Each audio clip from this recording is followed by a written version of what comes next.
radio station.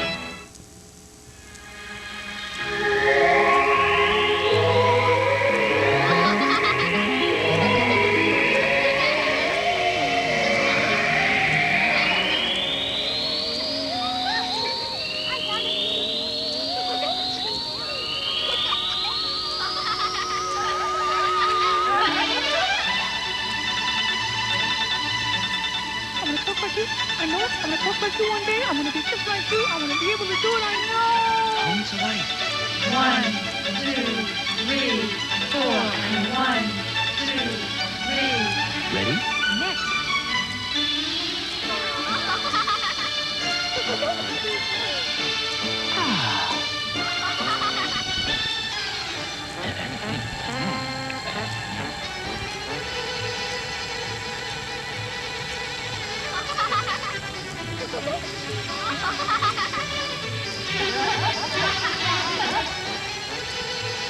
My name is Ben. I like to play basketball. My name is Roxanne and I like to color. Hi, my name is Connor and I like to ride the swing. Hi, my name is Karen and I like to dance. Hi, my name is Karina. I like to ride my bike. Hi, my name is Mark and I like to draw. And we're real happy to have everyone here. I'm Dick Leone. Welcome to the Sunday Funnies. We've got a great show for you today. On our Sunday Funnies news desk, we have a story all about chocolate and how people love it. It's yummy, isn't it? We're going to have exercises with Colleen to work off all the chocolate. We're going to be having visitors from the Discovery Center, Gene, to show us how to make all kinds of wonderful things. Officer Bill and Buster will be here. And the Museum of Science people will bring some great dinosaurs with them. And we're going to read lots of comics from the Sunday Funnies to tell you how to get on the Sunday Funnies. Right now, let's go to the Sunday Funnies news desk and find out all about all that wonderful chocolate people love to eat. Boy, I can hardly wait. Come in, Sunday Funnies news desk.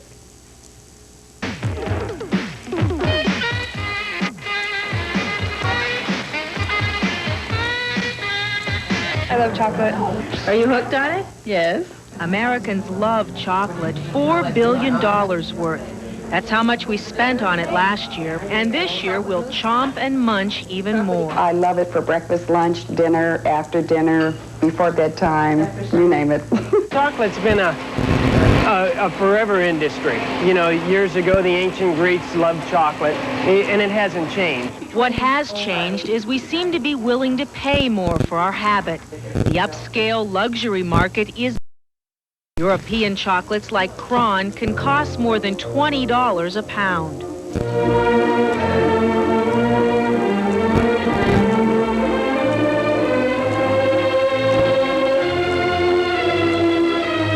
What is special about chocolate? Just makes you feel good. If I can stay away from it, it's not that bad.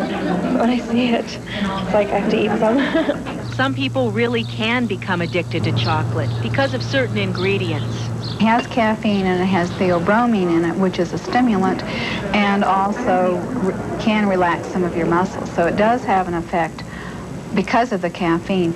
It also has an effect because of the sugar. Sure, too much chocolate is bad for you, but that would never stop a true chocoholic. I'm Kathy Kirchner. Boy, that looked delicious, but we know why we have to do something. And what's that? We have to exercise because we eat a lot of chocolate. What's your favorite chocolate food? Oh, the Easter eggs. Chocolate Easter egg. Well, that's good. You can only eat them one time a year. Right. Are you guys ready to exercise? Yeah. So let's exercise off all the Christmas chocolates we ate over the holidays. Okay, let's reach way up, and then we're going to touch the floor, and we're going to do it 5 times. Ready? 1. You can count with me. 2, 3, 4. Once more. 5. Good. Okay, put your legs out like this. And we're going to breathe up like this. And then we're going to breathe out like this. Okay?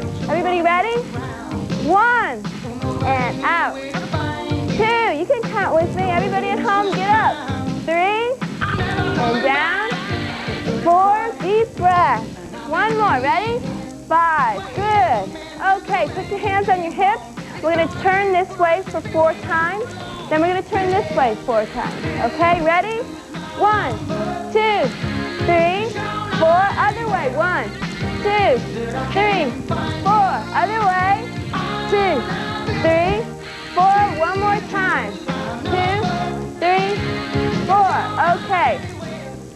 finish up like this, and we're going to go down to one foot like this, and then up, and then down to the other foot. Okay, ready? Up, 1, up and 2, up, 3, up and 4. Good. Okay, we're going to finish up this morning with some jumping jacks. Can you guys do 10?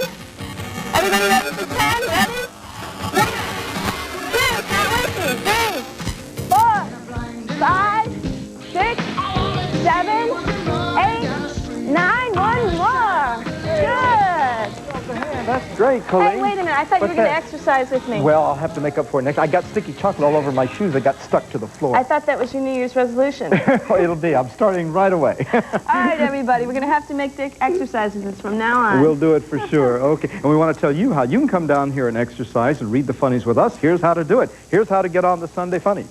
Sunday Funnies Kids, Post Office Box 1118, Miami, Florida, 33138. Now give us your name, your address, and your telephone number. I'll repeat, name, address, telephone number, and write to that address, Sunday Funnies Kids, Post Office Box 1118, Miami, Florida, 33138, and we'll make sure you get on the show. You can come down here and read the funnies with us. And speaking of that, we're going to read them right away. And our first cartoon comic is going to be Dennis the Menace. And our fella who's going to do Dennis today is Mark. And he's a nice-looking young man. In the first picture, Mr. Wilson is opening the door, and he says, sorry, no visitors today. And in comes Dennis, and Dennis says, I heard you got the winter blooms, Mr. Wilson. yeah, blah, that means sad, right? Yeah. And the next picture says, no, I have. And in the next picture, Dennis says, I guess you're mad because your garden's all froze over. yeah, good news Dennis brought him. The next picture, So I came over to cheer you up. right. And in the next picture, Mr. Wilson says, you are going to cheer me up. And Dennis says, Sure. and then Dennis has an idea, he says. Want to hear a joke? Right, and Mr. Wilson says, yeah, I just heard one. And look at Dennis with his face, he says. I can't make a funny face. And then Mr. Wilson says, I'd rather you made an exit. And in the next picture, Dennis says, I'm not gonna try to make you smile no more. no more. And Mr. Wilson says, is that a promise? And then Mr. Wilson thinks, you know something, he did it. Just seeing that kid go out the door definitely cheered me up. After, yeah, what do you think Mr. Wilson thinks about Dennis? He doesn't like him. Doesn't like him. Now he's a little pest. But anyway, it's a lot of fun. Okay, we'll be coming back with Gene from the Discovery Center, who'll be showing us how to make some wonderful things. We'll be reading more comics in the Sunday Funnies. Officer Bill and Buster will be here with some good advice, and some visitors from the Museum of Science with some dinosaurs. We'll be right back.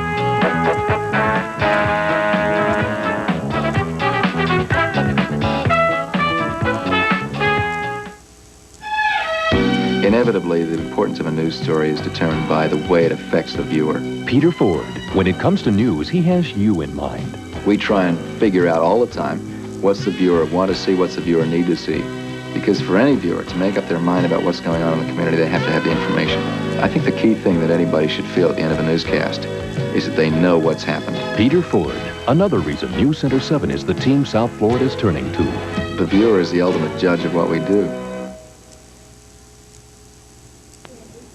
Welcome back to the Sunday Funnies. Yes, our guest star, Karina, welcoming everyone back to the Sunday Funnies. Very pretty and doing a very fine job. Right now, let's open the Sunday Funnies, everyone at home and everyone here, to Marvin. And our very pretty young reader is Corin. And here we go. And also, Colleen is going to be reading with us on this. In the first picture, Marvin's mother and dad, Mr. and Mrs. Smith, are walking in the house, and Mrs. Smith says, What a week. right, what a week. And in the next picture, the daddy says, I know the only good thing you can say about it is that it's finally over. right, and in the next picture, Well, at least tomorrow is Saturday, and we can sleep as late as we want. right, and in the next picture is by the clock. Yeah, with no jangling alarm clock ringing in our ears. Right, and Mrs. Marv, I unplugged the telephone so that nothing can possibly disturb us in the morning. yeah, but in the last picture, Marvin says, Since tomorrow is Saturday, I'd better plan on waking up extra early so Mom and Dad will have more time to play with me. Well, he had ideas, didn't he? So they were going to get to bed early, but Marvin had other ideas. Thanks to Colleen very, very much, and also Corin for reading Marvin with us. Okay, right now, boys and girls and everyone, our good buddies are right here. Officer Bill and Buster. Nobody knows the trouble I see. Nobody knows like I do. But Buster, what's the problem? Oh, woe is me. Woe is me. But Buster, this doesn't even sound like you. Oh, no? Who should it sound like? I don't know, but what's the problem? Oh, I'm such a dummy. Hi, Bill. Hi, Buster. Hey, what's this? Are my ears deceiving me? Did I actually hear Buster say he was a dummy? Oh, that's only because you weren't handy, Dickie. Oh, well, come on now, Buster. Be polite. Now, Dick's only trying to help. Why are you wearing this cap? Oh, it's because I'm such a dummy. Oh, well, come on now. Such a dummy. Did your teacher make you wear this thing? No, it was my idea. Your idea? Well, that doesn't make sense. I told you I was a dummy. Buster, now this is the kind of cap that teachers give bad children. They gave bad children back when my father was a kid in school. Oh, yeah? Your father was a dummy, too? No, my father was not a dummy. How about now? No, he is not, never has been a dummy. Who do you take after, your mother? Buster. Your Aunt Sadie? Buster. Anyone with your father. Buster? What? Look, we want an answer. You want an answer? Mm-hmm. Yes. We want to know why you're wearing this thing. Joe, well, would you believe... Yes? What are you getting into this club? Buster, come on. Would you believe that it keeps my head warm? No, I wouldn't believe that. No. Would you believe it's good for pointing? Hello, Dickie. No, I wouldn't believe that either. Hard man, aren't you? Buster, would you believe that this is a Halloween party? I'm going as a unicorn. No, I wouldn't believe that. No. So tell me. I can't. What do you mean you can't? I'm embarrassed. Oh, I get it. Well, look, Buster, you can tell me. I can? Yeah, just tell me, man to man. Mm-hmm. Man to man? That's right, just you and me. Just me and you? That's right, just you and me, kid. Okay, Dick, get lost. Buster, you can trust me. I can, huh? Yes, you can. You can, so go ahead and tell him. Well, that's because... Yes? I've been... Yes? I've been... Yes? I've been... I know, I've been. No, you haven't been, I've been. What have you been? I've been... Well, tell us already. I've been working on the rail, Buster. I've been... What? Let's not go back and forth. What did you say? I said what? Now, before that. I said what again? Buster, I'm getting impatient here. Come on now, spit it out. Okay. Oh. Buster, that's terrible. I can't say it. Buster, what's the matter? Cat got your tongue? No, I still got it, see? Buster, cat got your tongue. Thank you. That cat got your tongue is an expression. No, it is, Buster. Yeah, it's an expression people use when they have trouble expressing themselves. Oh, in that case, your mountain lion's got my tongue. Buster, once and for all, tell us what's wrong. Okay, I'll tell you. I have been conned. Conned? Buster, you've been hacked. Well, another had me a few years ago, but I've been conned. How were you conned? Well, I was riding my new bicycle. The one you got for Christmas, the red one. Yeah. I was riding it in the park. And this big kid came up to me and showed me this bag full of money he said he found. I see. You do? Where is he? No, I understand. I bet you offered to share that whole bag full of money with you if only you let him take a little ride on your new bicycle just to show him what a good guy you are, right? Yeah, how'd you know?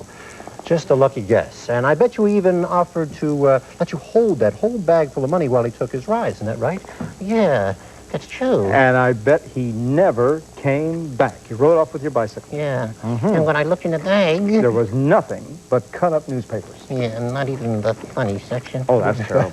Well, Buster, look, why didn't you go tell a police officer? Well, what the heck are you, a mailman? Well, I always tell you to tell a police officer you're in trouble. Look, I hate to tell you this. Then don't. I hate to tell you this. There you go. But I hate to tell you this, but you are a pigeon. I beg your pardon. You're a pigeon. Well, you're a blue jay. You're a pigeon. Well, you're a vulture. Buster, you're a pigeon. Well, you're a turkey. You are the victim of a pigeon drop. Oh, that's worse. Dick, get it off me. Dick. It's not that kind of pigeon drop. Someone offered to give you something for nothing, and you fell for it. Then I saw the money. You saw what you thought was the money. Con men are very quick, very clever, and very nasty. But they can be. But don't feel bad. Wiser people than you are conned every day. Oh, yeah? Yeah, that's right. There are all sorts of con jobs. There's phony sales schemes, phony repairmen, phony medical service. No kidding. Yeah. That's right. So just remember, any deal that sounds too good to be true most likely is. Right. Golly, what are you supposed to do? Well, you get advice first. You get it from your trusted friends, a police officer, the Better Business Bureau, before you give 1 red cent to anybody. How about a green cent? No cents to anyone, Buster. I hope you learned your lesson. I certainly did. Very good. And Buster, do me a favor. Never say that thing again. What thing? What you said. Okay. I'm such a dummy. Oh, you can't help it if you don't, Clary. Well, that's not the point. Anyway, that's great advice for kids to be careful. And thanks for being here and telling us about it. That was our pleasure. We'll see you next time. Right. So long. Bye-bye. Hope you did learn something. I did. We'll see if we can catch this guy. Good words from Bill and Buster. Never give anyone anything of value unless you know them. Hey, there's a knock at the door. Let's see who's here. Oh, boy, I think we're expecting some guests. Let's find out who they are. Well, come in. This is Paula Hershenson and Eric Spire of the Museum of Science. Welcome to the Sunday Funnies Cottage. Come on in, folks. Well, welcome with all the kids. Sit right down with us. Okay. Now, there, you all are from the Museum of Science, and I understand you have something interesting to show us. What do you have? What's in the bag? Yeah, right. That's what I want to know. I'm glad you asked. I see a tail sticking out of there. Yes.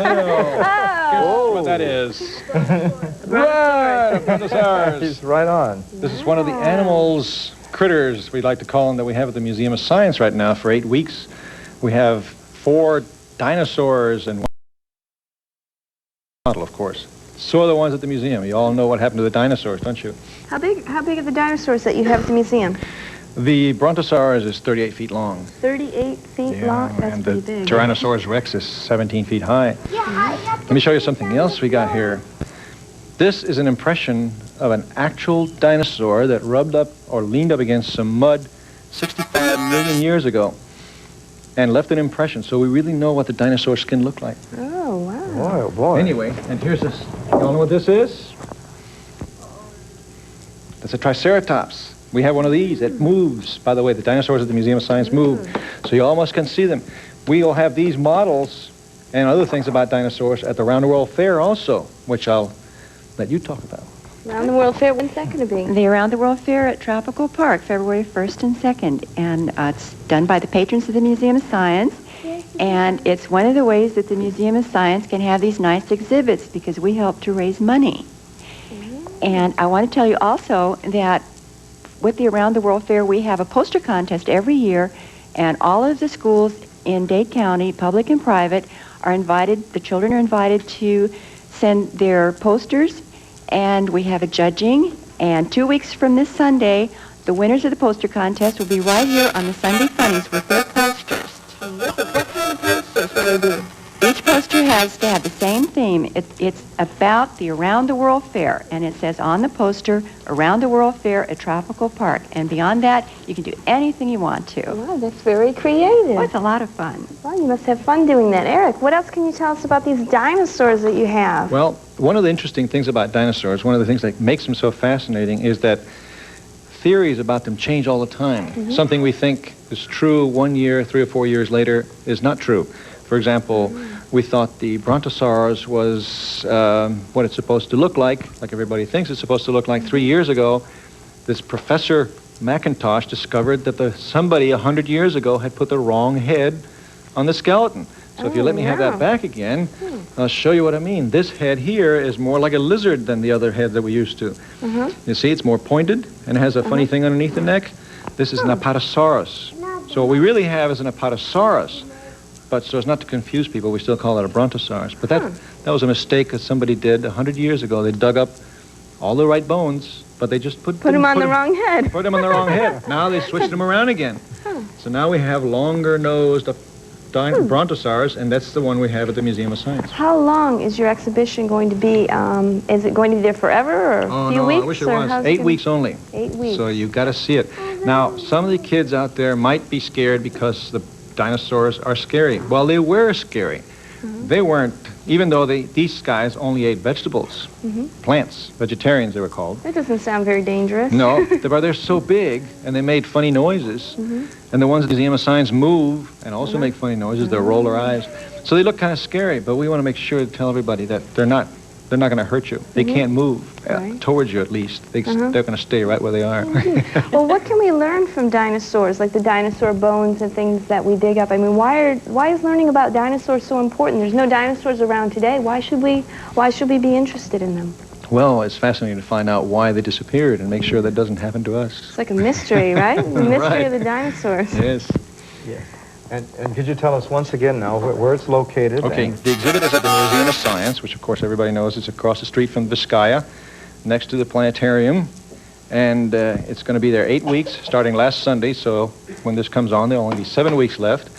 And on Sundays it's pretty crowded, so if the little kids should go on weekdays or early mornings or late in the afternoons. Well, we want to thank you both very, very much for being here. We'll be sure to be there, and we'll look forward to Miss Hershenson being back with the winners for the poster contest next week. We're going to be reading more comics in just a moment, and also we're going to be visiting with the Discovery Center. We'll be right back.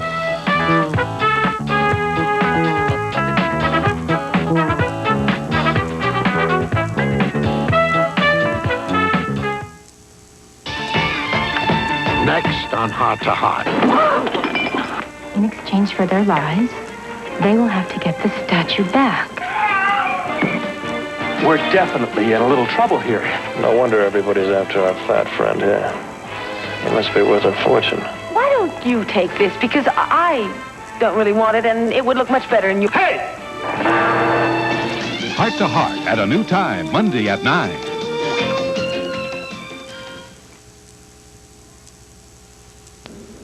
Welcome back to the Sunday's Funnies.